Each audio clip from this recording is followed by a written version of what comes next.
Hey.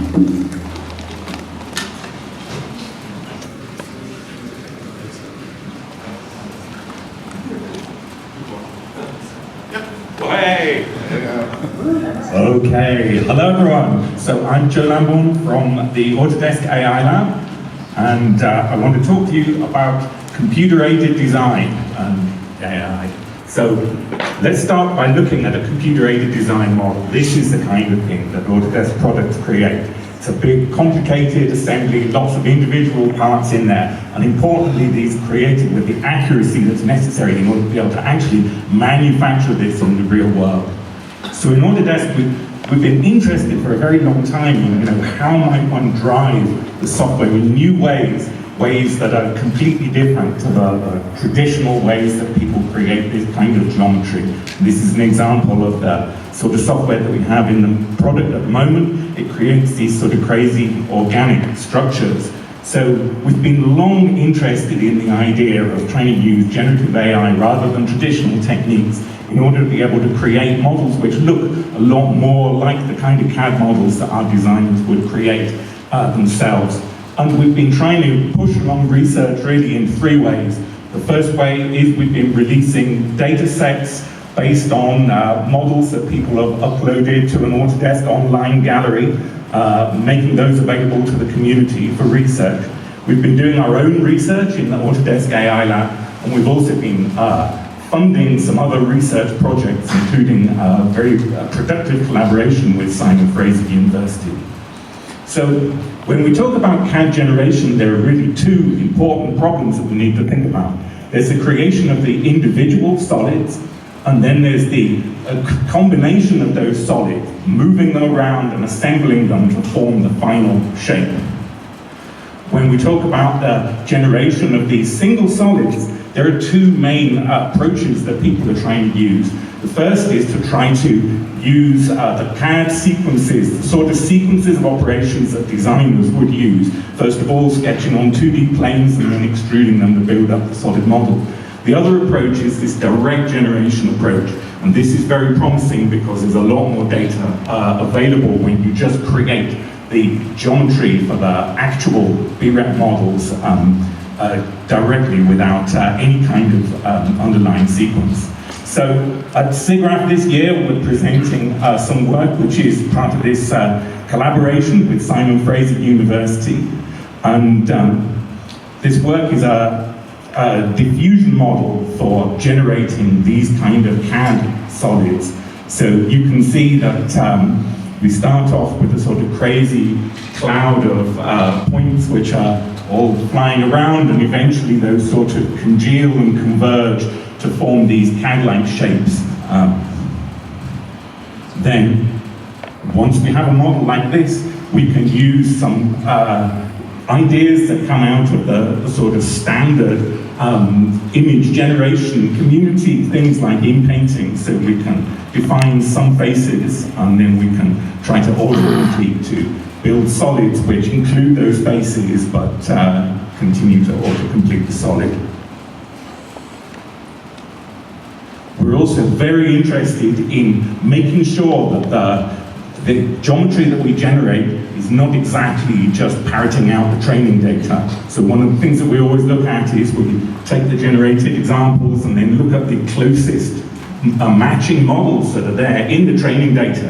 And you can see that this new technique is really promising because while it combines certain elements from the training data, it's sort of remixing and merging those together in new and exciting ways.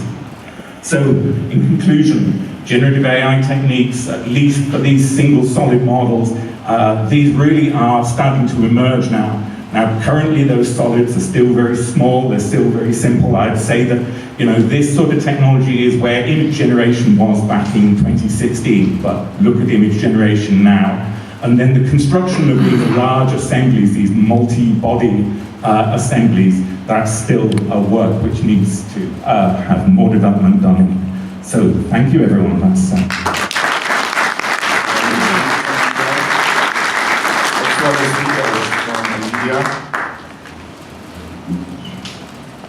How many of you are first time at SIGGRAPH? Welcome! So remember of this session, it runs twice a year, SIGGRAPH and SIGGRAPH Asia. It's tradition, so next one is in Tokyo, okay? Just be there.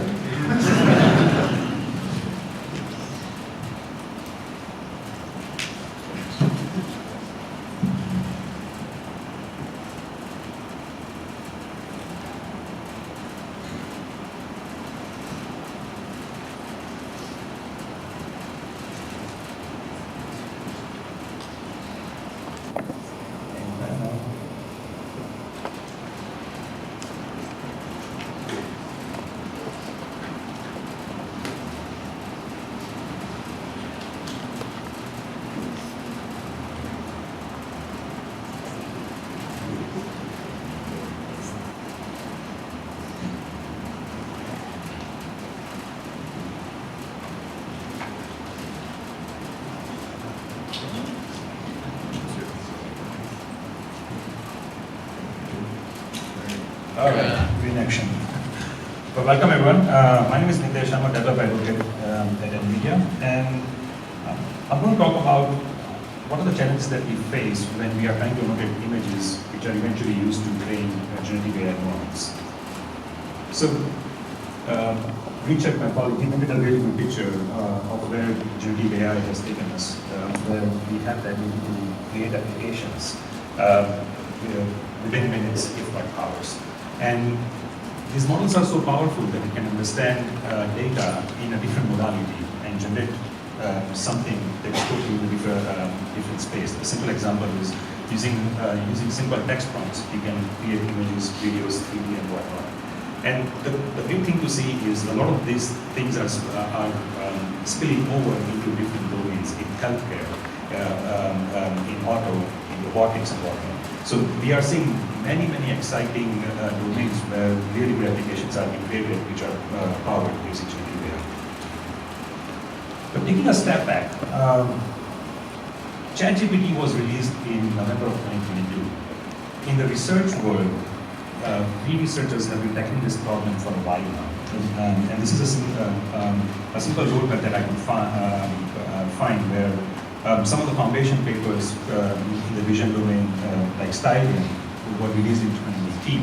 And what has happened is, with more data being available, these models are, and more context models being created, these models are able to generate better videos, which are really good video, where we generated using simple text prompts and image, I guess. And we are seeing more and more beyond video. We are also seeing things happening in 3D space and 3D motion, which is 4D, which is very exciting.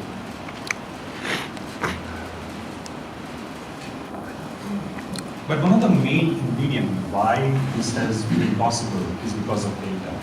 If you look at your right, the amount of data we humans are creating is crazy. I actually had to Google how many zeros, how many bytes is one zettabyte. That is 21 zeros.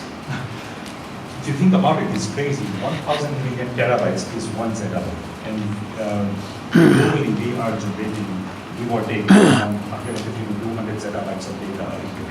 And this includes everything, and not just image or not just image or video. If you look at social media, we are uploading, we as users are uploading, give or take, 3.2 billion images a day.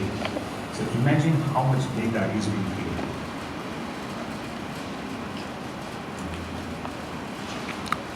But then the key challenge when it comes to training this foundation model for image generation or video generation or 3D is the difference between the amount of data that we have versus the amount of annotated data that we have, which represents or describes what that image or video is about.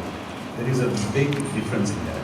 There is a very small, the amount of data that we have is really small, which has got representative annotation attached to it.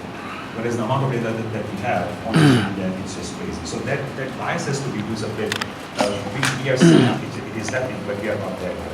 It is still a big unbalance there. And in order to create those human tagging, a crude way to do it is, of course, you can annotate data using human tagging, which is not only time consuming, but it is expensive as well. The other bit is there are a lot of image query models that are available today, and they are getting better by the day. But to use them out of the box, you need some level of AI expertise to hook it together. There are a lot of hosting services available these days, which I mentioned about names. There are a few models hosted there as well. Hugging-Face is one of them. And there are a lot of other hosting partners where a lot of these models are hosted today. But in order to talk to those models, you still need to create or code up some applications that will allow you to do that. So this summer, me and an intern of mine, we worked on this problem of how we can reduce that problem. So we created a really good UI where users do not have to worry about how to connect to all these different hosting services. And this tool is providing three important ingredients that is needed to train or fine-tune vision-based foundation models. The very first thing is image tagging. So we have created this UI which allows you to generate tags for images at scale. Once you have those tags generated, of course the next step is to see how good those tags are. Because again, remember, these are all generative AI models. They are perfect, but at times they're not perfect either. So you need to analyze your data to make sure that whatever data you're using to train or fine-tune your foundation models, they are in line with what you expect them to be. So we created another tool, as part of this tool, there's another tab where you can analyze this data, you can cluster the data, you can see around what are the main keywords that each of these tags have, and how you can manipulate them. So you can change them as well using the simple UI. So we have created this tab which will help you analyze your data, and of course the next step is once you analyze your data, you want to export that in a format that you're fine-tuning or you're training or understand. So we have few formats that we are supporting right now. And we will be releasing this image captioning tool on GitHub so that we researchers, developers can use it, fork it, add more features to it, so that we can focus more on the downstream tasks. If you are doing research, then tagging is not your task, but more using the tag data for a downstream application would be of more interest. So I will be giving a detailed talk on this on Wednesday on the NVIDIA organized Gen AI session. Feel free to come there. I will be talking in much more detail about what are the features that it has and how you can harness it. And after that talk, if you're more interested in looking at a live demo of it, I will be showcasing that. So, thank you.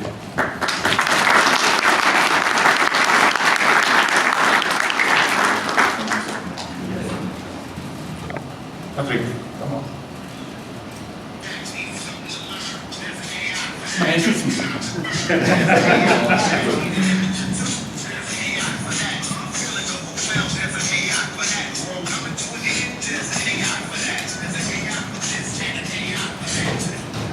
Hi.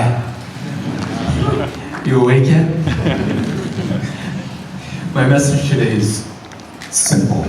Align your core individual or company values with the guidelines that you're creating iteratively on how you integrate generative AI. So how do I get to that? And how do I stay true? I'm from Vancouver, Canada, not Washington.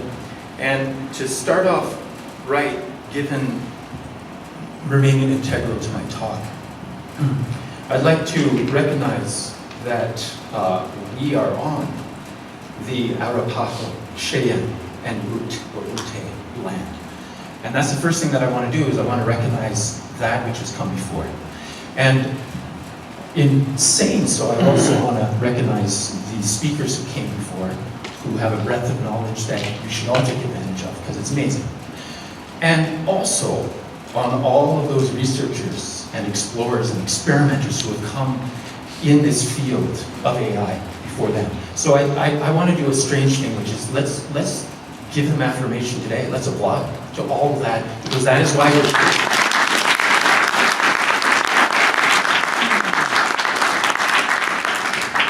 So where to begin? When Tomas asked me what I could present, I was trying to relate this to computer graphics and 3D. I'm probably going to fail at that, but in some ways, I will relate to a lot of you in terms of where we are at and where you might be at with the iterative generation of guidelines for how you're going to integrate generative AI. By a show of hands, how many of you are representing or part of an organization? By a show of hands. That's quite a bit. Look around the room. Look around the room as you do this. That's quite a bit of you. By another show of hands, because I've been doing this since my last talk last year on creative prototyping with generative AI, how many of you and your organizations have come up with guidelines for the use of generative AI within your organization? Wow. Okay, so less hands, but I'm happy to see that there are some. This is important work. And just like what was just presented, where are you, Natasha? Here. Wow, there's a lot of work to do on annotation. Oh my God. Like if you want to go down the route of integrating your own private machine learning model, using your own data, which is going to be my bias today, by the way, you have to put in the work, and that has to reflect core value. And so when I speak to core values, let me talk about the first core value that is a huge misunderstanding, and it's part of what I speak about in my next book coming out, which I'll speak to at a session that I'm doing on Wednesday morning. It's going to make your work more efficient. There is a lot of hyperbole. There's a lot of puffery. Look up that word now. It's an awesome word I just discovered. There's a lot of puffery around AI and its use, particularly generative AI and how it's going to fix stuff. That's my opening song, which was created with Udio, and then I refined it using Ableton Live, Spectrasonics plugins, as well as with DSP. Okay, so here is where we're at. It's not going to make your work more efficient unless first you know how to do it, and unless you have your workflows and pipelines defined, and unless you have the expertise to be able to go in there and correct what it's going to generate. And when I say it, I mean everything from text and the refinement of homogeneous content to inaccurate lighting in most images, which makes us look at most Midjourney, sorry if there's any Midjourney here, and you go and you look at a typically generated image, which if you're not taking the time to understand the fundamental aspects of that technology and the fine-tuned controls, it's going to look like everything else. Now, if your core value is, we want to make work that looks like everybody else's, then by all means, use off-the-shelf public generative AI right now. And I guarantee you, if you don't take the time to invest in learning how to use it properly, your work will look like everybody else's work. It's just the reality of the technology. It's only as smart as your prompts. So where do I go with this? Well, here's a core value. Does this resonate with anyone? You don't have to raise your hands. But this is a core value that's a historical one. And it repeats over time and time and time. And you all know it. We all know it as creators, right? I came out during that time that Tomas mentioned with remixing.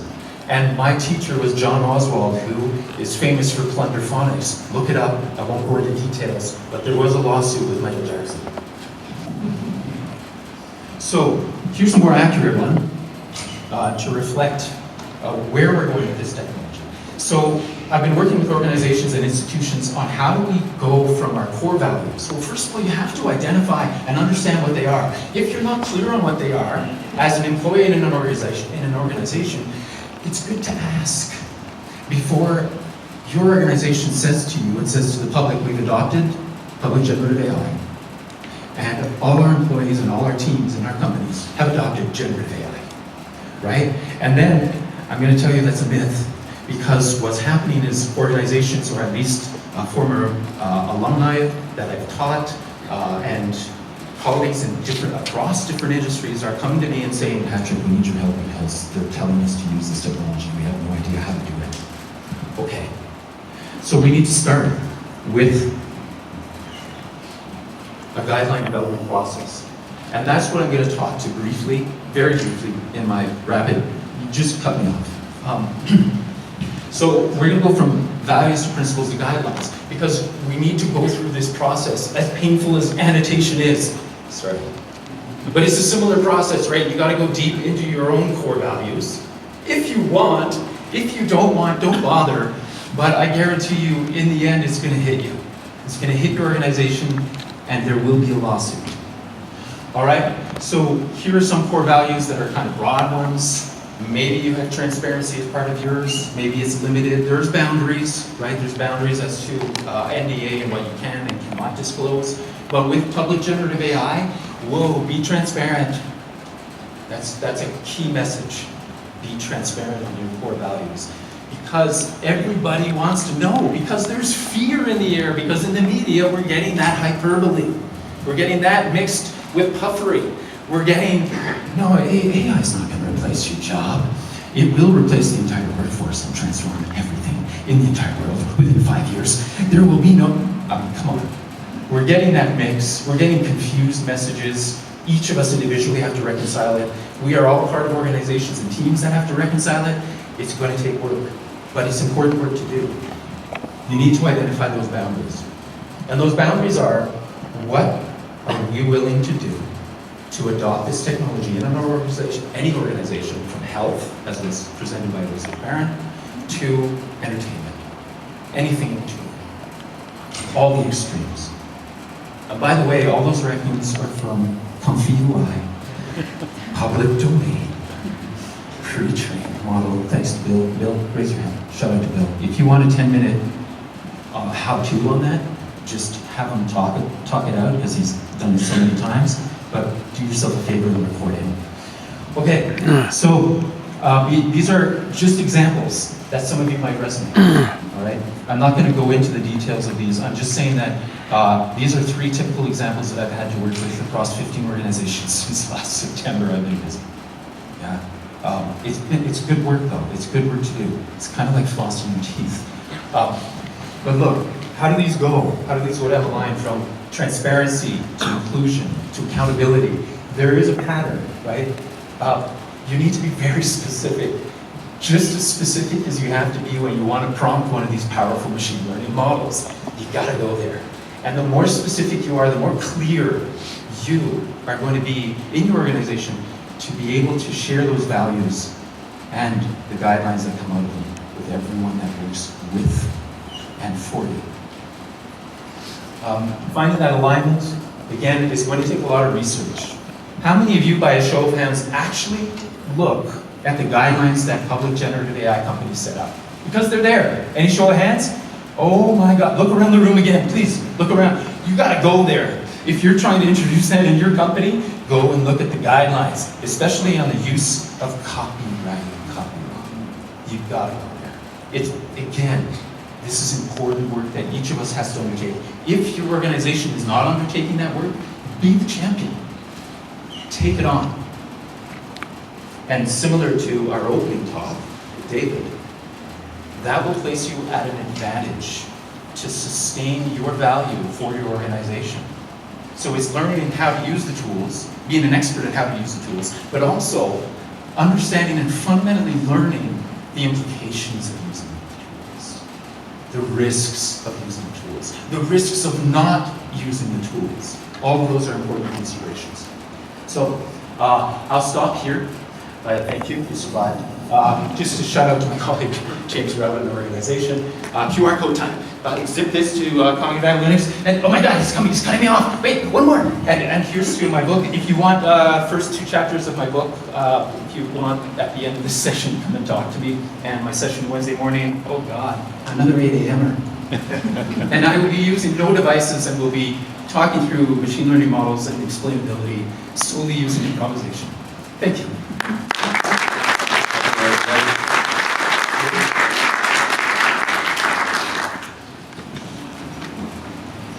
And John is representing Frontiers Program.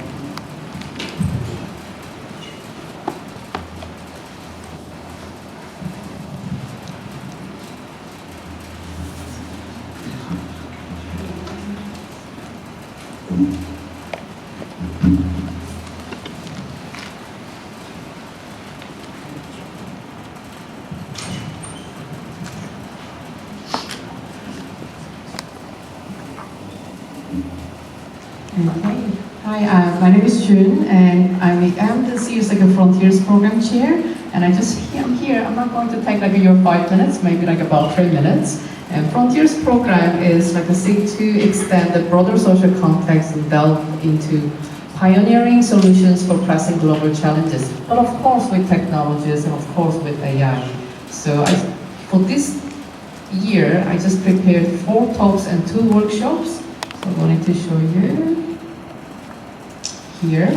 So we start kicking off sessions with 1 talk and 1 workshop on Monday. And first session will be presented by Derek Ham, the Immersive Pavilion Chair this year. And the topic will be Feminist Commodity and Delight. And that will be moderated by Masai Nakage, and Dean and Professor of the KMD and Keio University. And that talk will be continued, a design and spatial computing topic, will be continued, discussed with like a Marta Chikari, Marta Chikari and Kota Minamizawa and Makai Smith. And that will be actually talking about like a more research and practical solutions. So will be very interesting discussions.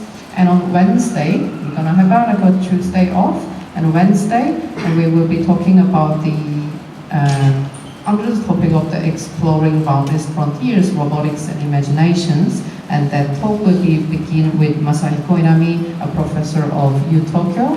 And that will be also discussions continued with Jürgen Hegler, the director of the Ars Electronica Expanded Animation, Gerard Donovan, the robotics researcher, associate professor, QUT, and Rafik Anadol, and visiting professor in UCLA and artist. And on Thursday, again, we're going to have 2 talks instead of like a talk and workshop. And first talk will be Frontiers in AI for Weather and Climate Predictions, and that will be presented by Mark Pritchard, Director of the Climate Simulation Research at NVIDIA, and Professor Lindsay Irvine. And another talk, this talk will be very interesting, and also like Tuesday, and Julia Beccaria from Artifact Game Lab, and they will be talking about the improving patient care, mental hygiene, and bad habits with AI-powered video games. If you are interested in AI-powered games, that would be very interesting. Thank you for this time.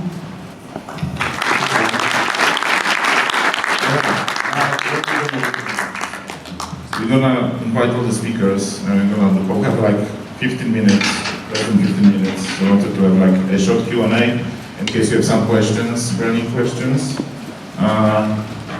So all the speakers, please come along.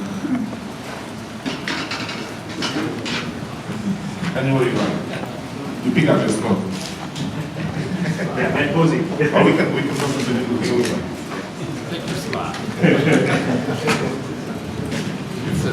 Right. Before we get started, let's give a big round of applause to all the speakers.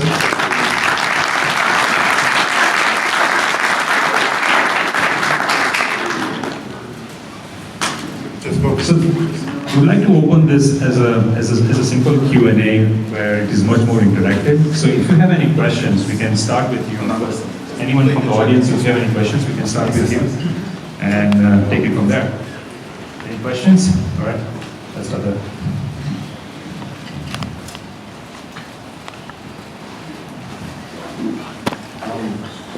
First of all, I just want to say I love the analogy to music sampling because that's what I've been saying to people for about the last year.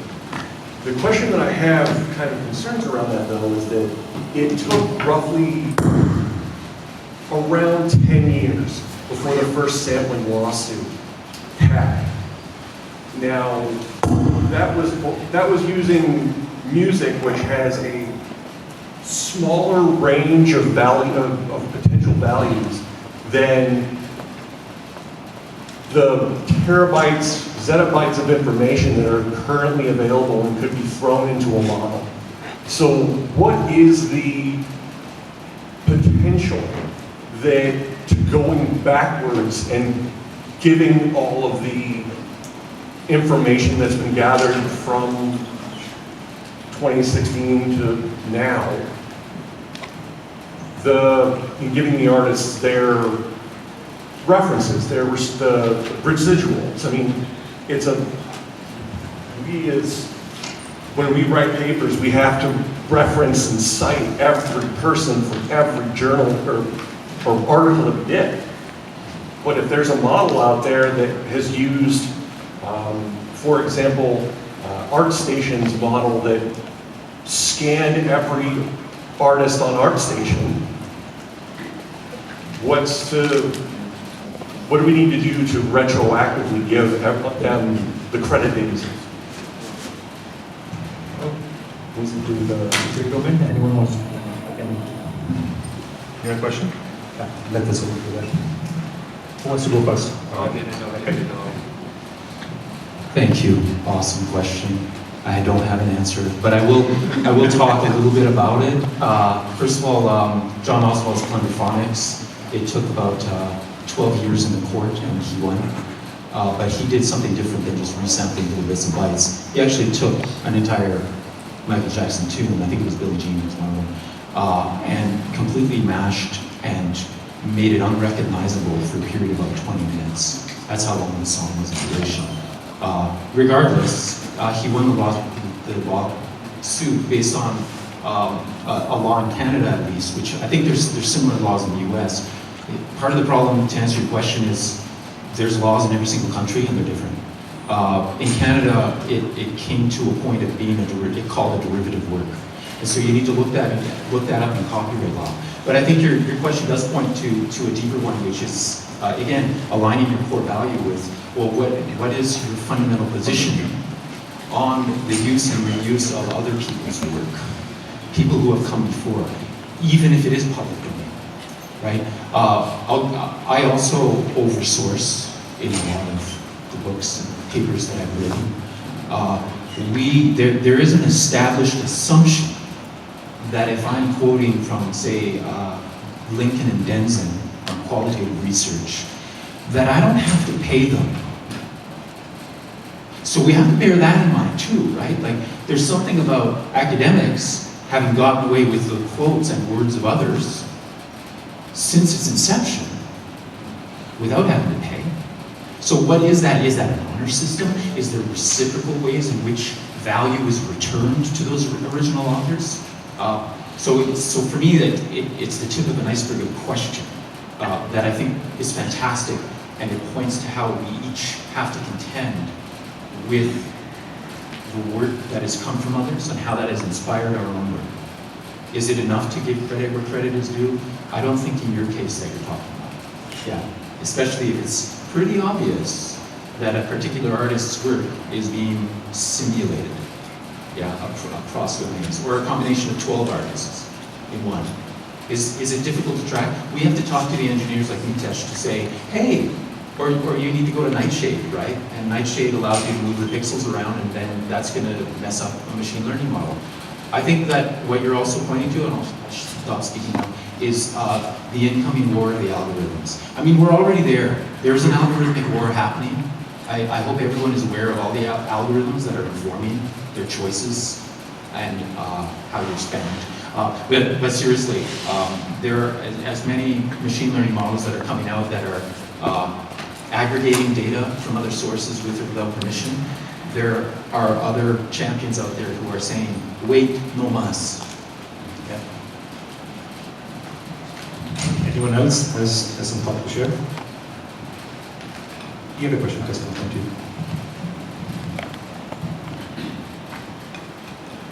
So on the same topic, I'm kind of hearing it both ways from a sort of ethical perspective, and I wanted the panel maybe to comment. When it comes to the data used to train AIs, there's a lot of companies out there now that have already kind of gotten a huge long way with this and now are the industry leaders, and they quite legally sourced a lot of copyrighted works and so on. But there's obviously a move now to sort of block that and ensure that we start to credit people appropriately. But at the same time, there's sort of a perverse incentive there in the sense that the industry-leading giants now have an incentive essentially to stamp on the sort of individuals that might be doing the sort of open source or very kind of democratized work, because then they can start to close that ecosystem for everybody. I'd kind of like to hear your opinions on sort of, are we headed, and which is better, right? Do we have the open source, everyone can have everything, and we can all generate the stories and so on as we just had people describing? Or should we be closing it off and then, like, if we can't put the genie back in the bottle, does it become sort of everyone licenses their AI from Microsoft or whoever can afford to pay for these things, and then we just live with that becoming closed off again?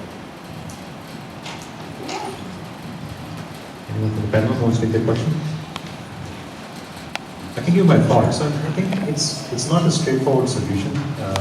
Everyone is, before generative AI came into play, even all the stock photographers, they were uploading their photographs so that they get popular.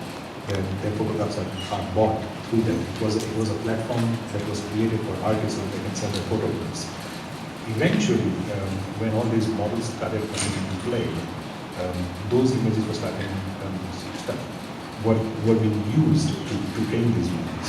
Soon all these companies who were hosting, they realized that it's not the right thing to do. We should actually put the artists on the. So there were no laws before to protect the artist, which is being debated even today. And the hope is some sort of platform will be established as we move along to address these kinds of issues. So that's my opinion. I'd just like to maybe put a positive note on that. I think one of the things about Gen AI and learning is it can be a competitive advantage. So if a company, like a large company, has a process to build something that they think is far superior to their competitor's process, they can create their own ecosystem. So it's not, Microsoft or, some big entity that's creating it. They can use those tools, create their own ecosystem, teach their models, train them, and then it becomes much easier to propagate and disseminate information. So I think there's the rights and issues in general, but then I think it's really important to think about the way we can use Gen AI to just streamline and get everybody on the same page and learning together, growing and training these models so that there is actually more information in context provided to people at any point in the development process than they would have ever had before. So that's my positive take on that. So real quick, I'm happy to have a conversation after with you. The number of open source models is exponentially increasing as well. So bear that in mind. I think there's a huge, powerful ecosystem coming. And then also, we need to also watch, because there's a lot of individuals and organizations that are capitalizing on those open source models in order to now generate a public generative AI system to make money. Yeah, it hits the core value of open source. Are you an open sourcer? Or do you verge more on the spectrum of greedy capitalist? Go in that, where do you position yourself? Well, we're running out of time, but I'm sorry because we only have 3 minutes left. So let's thank all the panel members, and if you have more questions, we can take it on.